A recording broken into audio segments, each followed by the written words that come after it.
Hello everyone and welcome to the first episode of the It Was Roleplay podcast. I'm your host Dizzy Barla, and like we've previously discussed, we'll be going through the highs, the lows and everything in between of Valhalla gaming and destination gaming from the period of 2007 to 2018. In this episode we're going to be covering one of the more important parts of a SAMP community, the script. The script is the foundation which everything else is based upon, and you know, we will be having a guest, a very special guest, a former scripter from Valhalla Gaming and Destination. You guys know him as Joseph Couch, or simply as Thang. Hello Thang, how are you? Hello, I'm pretty well, how are you? Good. Did you have a nice new year? Well, yeah, you could say that, you know, there was no scripting, so, you know, I had fun. Nice. Was there plenty of beer involved? No, mostly like you know, some shots. No beer. Oh, okay. All right. Okay. Yeah. Okay. So as you know, the podcast is about VG and DG. So I'm gonna go ahead and ask you a few questions and kind of find out what went on, you know, with your journey and things like that. So how did you originally find Valhalla Gaming? Sort of what year was it, that kind of thing? I think it was around 2009, maybe 2010, if I'm correct. I'm not sure. We were playing other games with one of my Czech friends, and he was like, "Let's play this role play on this GTA Online mod." And I was like, "Yeah, sure. What is that?" It was like, "Yeah, you just play the character. You can do anything there. It's just like an RPG." I was like, "Okay, let's try that." Yeah, later on I discovered that it's only in English, and like my English was really bad at that time.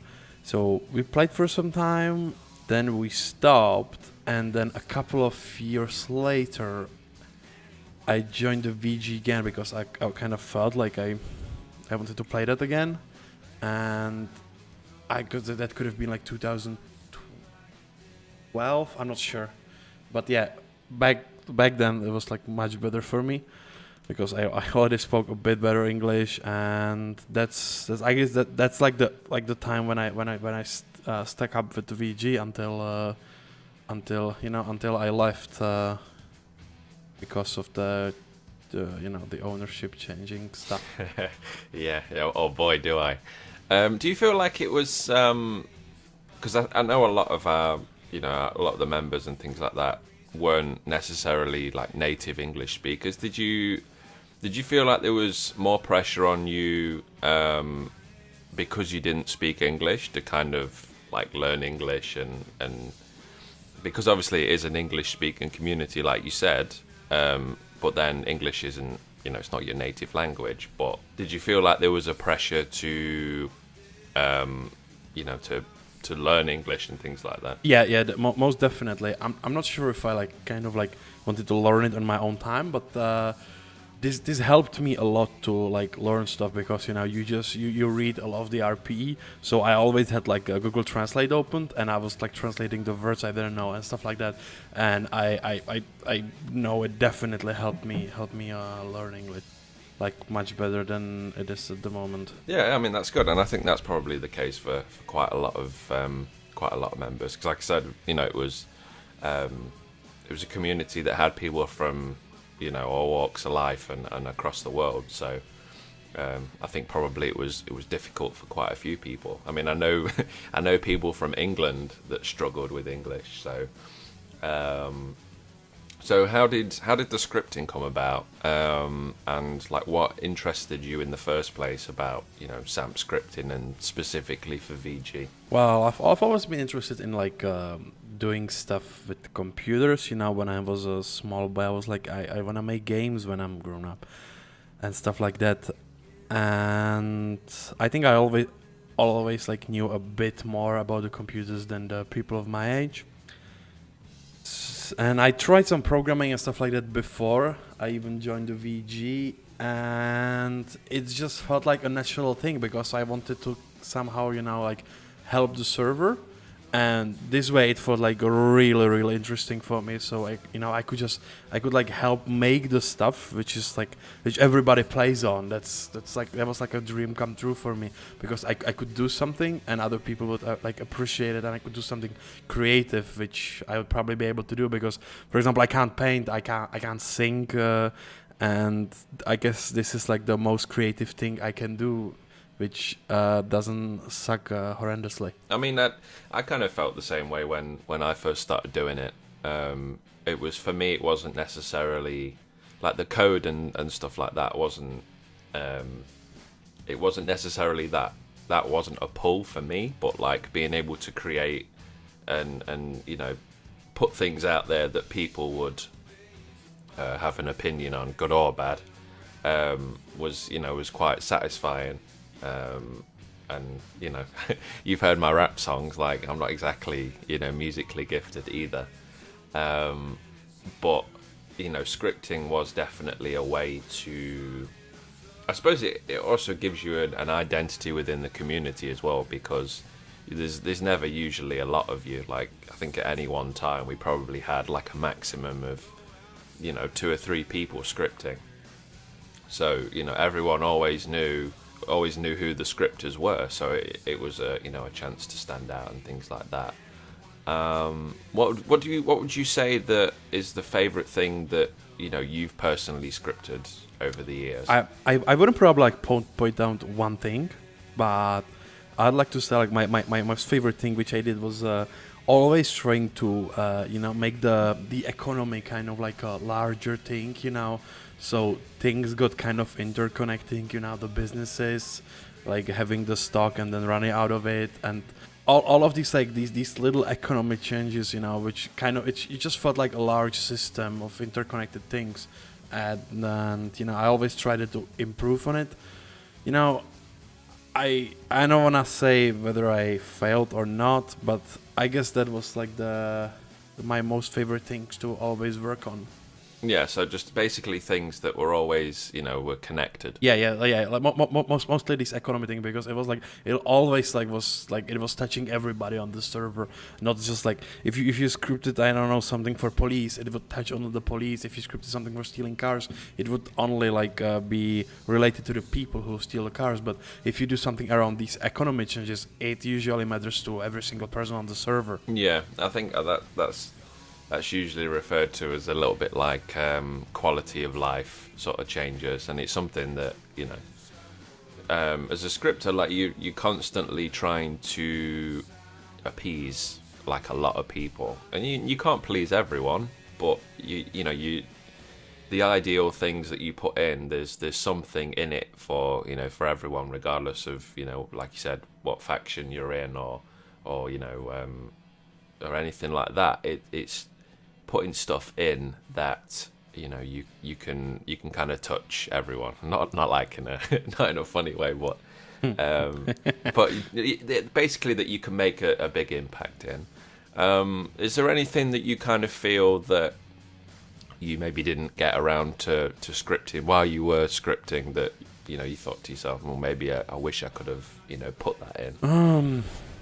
I'm not sure. Maybe kind of not sure. Maybe the like in the later stages, we were discussing the furniture system, and I still kind of have like a thing on my mind, like the furniture and the accessory system. Yeah, it would be great. I mean, like other one server has it, and yeah, I think it's a really nice thing, because when can I say the name of the server? Is it like an advertising? Yeah, that's fine. Yeah, so when I played a bit on LSRP, and like their furniture system, the accessory system is like a spot on thing. It takes it just like takes the the stuff from Sam, which was always like like you only had this like couple of hundred skins and they all were the same. But when you put on the accessory system, people can kind of take these objects and change the skins, which I found really interesting. And that's the same for the interiors.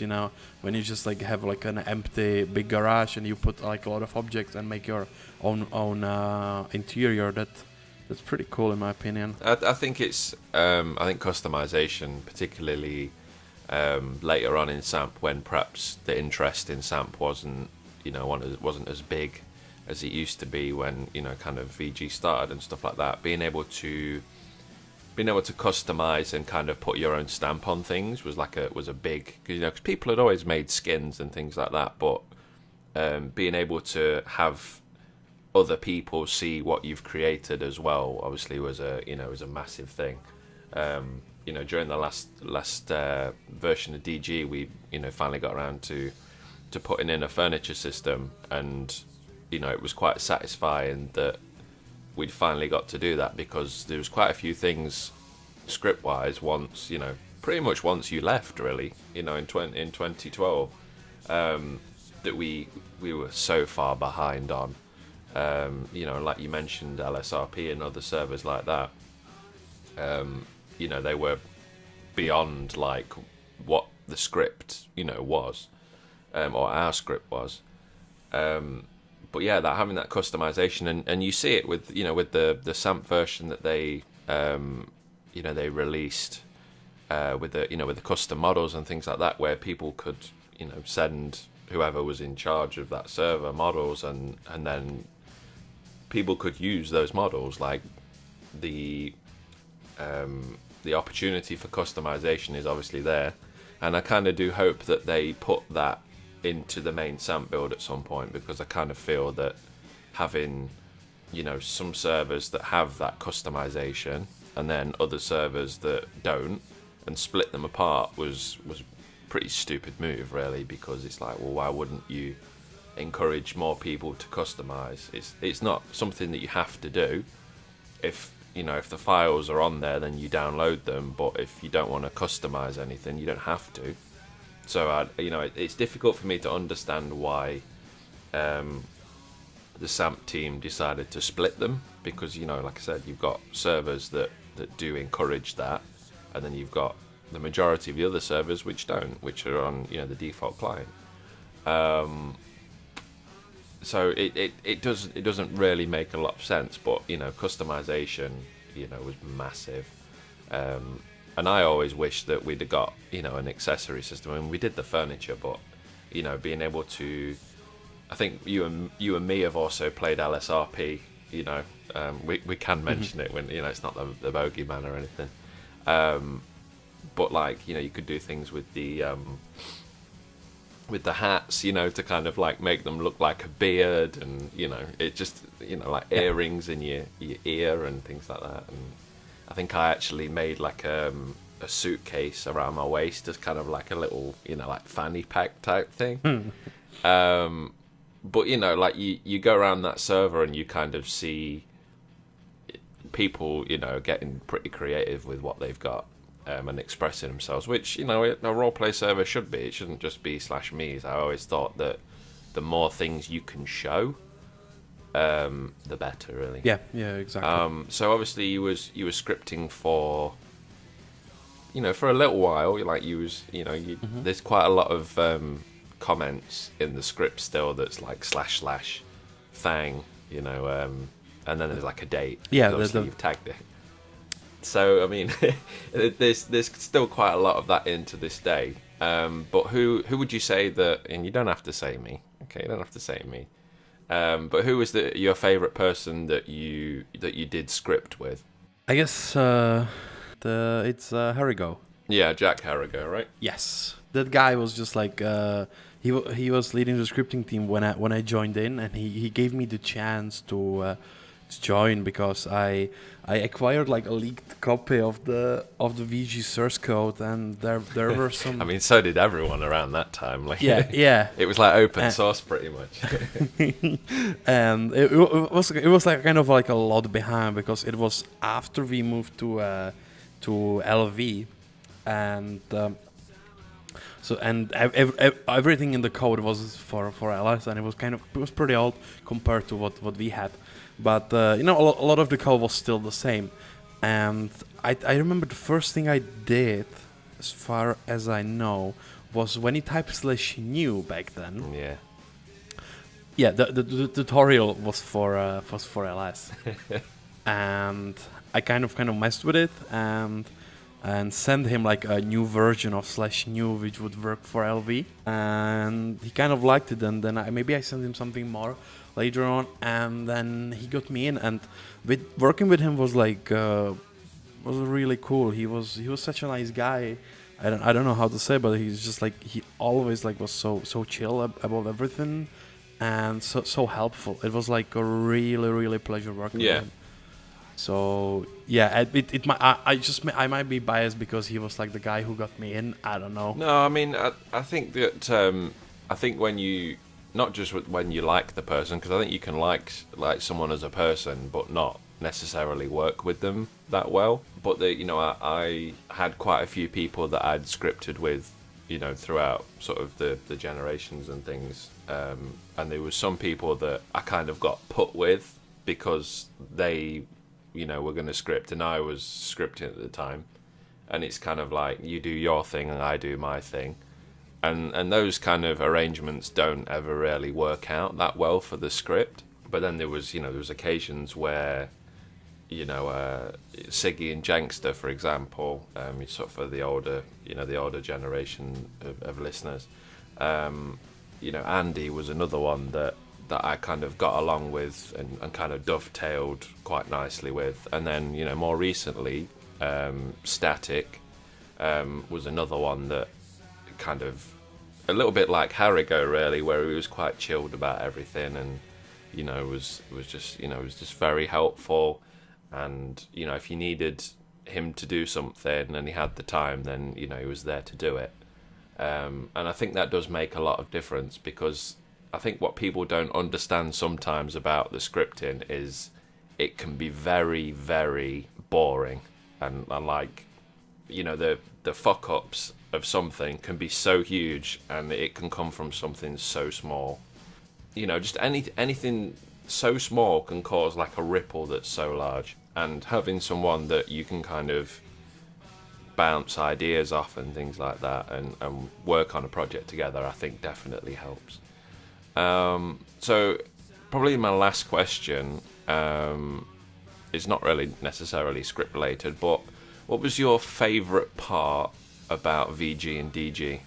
I guess it was like the community, the people, because as you played more, you kind of like got to know, because the community wasn't as large as the others. It was kind of a bit smaller, especially like when I joined a bit more lately, and there weren't as many people as they used to. You kind of like knew like mostly everyone, and always when you just saw someone role playing, you always like imagined that person from the forums with his nickname and his avatar there, and you kind of even learned how those people role play and what you could like expect from them. So, and now, let's say, you could always expect, like, for example, Alex Petrovich will troll you with your cop, and he doesn't mean any harm. It's just like it's just like how he is, and he like even probably if he would play a cop, he would probably shoot other cops. I can imagine him doing that just for the sake of trolling. I can the imagine PD. him shooting up a police station, to be honest. Yeah, the same as for Viltazen, for example, like the biggest PD troll. Oh boy. Yeah, I mean, it was definitely the community, the people. I'm like these guys, these two guys I just took as an example, but I'm not saying these two guys. I'm saying like every single person who played there, because it was such an honor to play with these people, and it's a community, like the awesome people. Yeah, I mean, I think quite a lot of people, the idea is to have quite a few guests on and do plenty of episodes and things like that, and I think that's probably going to be a because I'm kind of going to ask the question to those guests as well, but I do kind of feel like for those people, as well as yourself and me personally as well, the community was a massive thing, because there was some real shady people that came through VG, but there was also some fantastic people and some very weird people as well. Like, yeah, we'll go into it in the podcast, but there's some very weird stories that you sometimes if you weren't there and you didn't experience it, you would actually wonder if it was actually a thing. But there were better communities out there in terms of player base and things like that. We never reached 500 people like LSRP did, but I like to think that we survived as long as we did, because the thing is, from 2009 or maybe 2010, when we merged with MTA and we got kicked off the internet list, we still had 100+ people. And it's because we'd built up a reputation, and we built up this community that were quite... We had a lot of people, we were quite close-knit, and like you said, everyone knew everyone. And even if you didn't necessarily like the roleplay that was being done at that point, or, you didn't like the admins or whatever, there was something in it for everyone. And I think... that was part of the reason for the podcast in the first place, was to pay homage to that community. But yeah, I mean that's pretty much all the questions that that I have for this episode. I want to thank Thang for taking time out of his beer drinking schedule to make an appearance and talk a little bit about the script. Hopefully we'll be able to get you on another episode and delve a little bit deeper. Have you got any final words or anything that you want to say to the people? Yeah, I'm actually not drinking beer at the moment. I'm drinking a glass of rum. Wow, okay, very very sophisticated. Yeah. That's well, it just goes to show you people change. But yeah, thank you very much for listening to everyone that has done. If you did enjoy the episode, please leave a like. And maybe if you're feeling generous, hit that subscribe button. You've been listening to Dizzy and Thang. We'll see you for the next episode. Bye. Thank you for having me.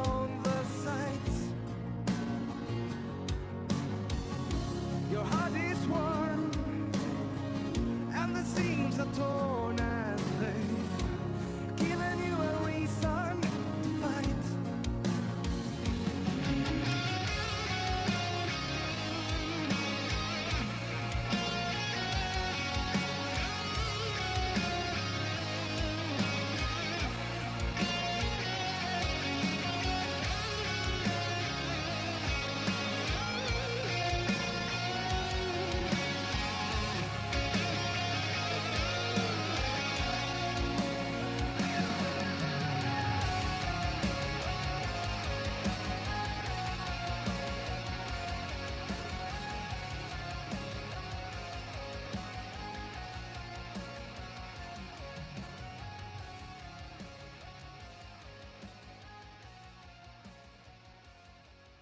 So I just hit stop.